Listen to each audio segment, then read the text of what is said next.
திமுகவுக்கு ஓட்டு போட்ட சகோதர சகோதரிகளே, அதிமுகவுக்கு ஓட்டு போட்ட சகோதர சகோதரிகளே, இப்ப என்ன நடக்குதுன்னு பாக்குறீங்க இல்லையா? இதுவும் நடக்கும், இதுக்கு மேலேயும் நடக்கும். ஏன்னா நாங்க சிறுபான்மையினர் ஒன் சைடா போய் நாங்க ஓட்ட போட்டு வந்துருவோம். ஆனா நீங்க அப்படி இல்லை. பல்வேறு பகுதிகள் பல்வேறா நீங்க பிரிஞ்சு இருக்கிறீங்க. உங்ககிட்ட ஒரு ஒற்றுமை இல்லாம நீங்க பிரிஞ்சு இருக்கிறதுனாலதான் இப்படி நடக்குது. ஏன்னா நீங்க பல கட்சிகள்ல இருக்கிறதுனால நம்ம என்ன பேசினாலும், நம்ம சாமிகளை எவ்வளவு இழிவா பேசினாலும் இவங்க சொரண கட்டுதான் இருக்காங்க, அந்த நேரத்துல நமக்கு ஓட்டு போட்டுருவாங்க அப்படின்னு சொல்லி நினைக்கிறதுனாலதான் இன்னைக்கு ஏடிஎம்ல எடப்பாடி ஐயாவும் அவங்க கட்சியில இருக்கிற எல்லா எல்லா இந்துக்கள் அமைச்சர்களுமே வாயை திறக்கல. என்னுடைய பாட்டன் முப்பாட்டன் அப்படின்னு சொல்லிக்கிட்டு சீமான் அவர்களும் இந்த நிமிஷம் வரைக்கும் வாயவே திறக்கல.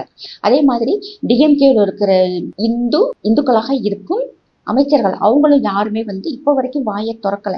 ஏன்னா இங்க நடக்கிறது மக்களுக்கான ஆட்சி, நடுநிலையான ஆட்சி இல்லை. இதை நான் சொல்லல, எல்லாருமே சொல்றாங்க இல்லையா? அதனால நீங்க ஒற்றுமையா இருக்கிறதுக்கு உண்டான வழியை பாருங்க. எதுக்கெடுத்தாலும் அமித்ஷா முருகன் மலையை திருப்பரங்குன்ற மலையை காப்பாத்தி கொடுங்க அப்படின்னு சொல்லிட்டு நிறைய கமெண்ட் எல்லாம் பார்க்க. மோடியும் அமித்ஷா அவர்களும் இதுக்கு வர மாட்டாங்க. ஏன்னா இது உங்களுக்கு பசிக்குது, உங்களுடைய கை உங்களுடைய வாய், நீங்க தான் அள்ளி சாப்பிடணும். ஏன் நான் சொல்றது உங்களுக்கு புரியும்னு நினைக்கிறேன். முதல்ல ஒற்றுமையா இருக்கிறதுக்கு உண்டான வழியை பாருங்க. இப்ப டிஎம்கேக்கு மகா கும்பமேளா அங்க ஒரு சாது சாபம் கொடுக்குறாரு. இந்த ஆட்சி அழியணும், நீங்க இல்லாம போகணும், நாசமா போகணும்னு சொல்லி சாபம் கொடுக்குறாரு. இன்னும் 9 கோடி இந்துக்களுடைய மனசை புண்படுத்தி நீங்க என்ன சாதிக்க போறீங்க முதல்வரையா? இந்த பாவத்தை கழிக்க எத்தனை பேர் காலை குடிக்க போறீங்க? இல்ல இன்னும் எத்தனை பேர் காலை கழுவ போறீங்கன்னு தெரியல.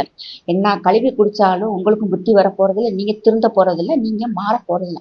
ஆனா இந்து மக்கள் தான் மாறணும். நீங்க திருப்பரங்குன்றம் போறீங்களோ போகலையோ அது வேற விஷயம்.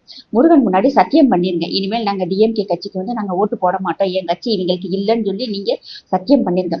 ஆட்சி மாற்றம் ஏற்படாமல் இங்க எதுவுமே மாறாது.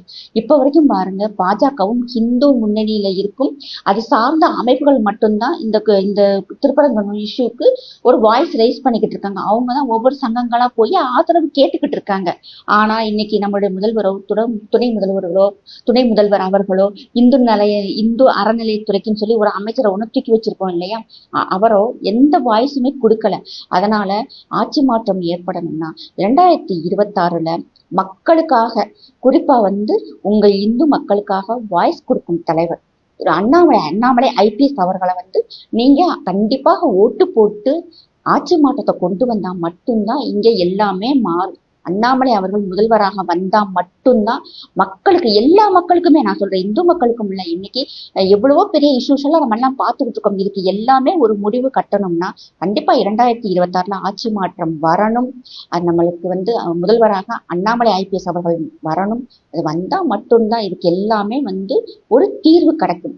ஜெய்ஹிந்த், ஜெய் பாரத்.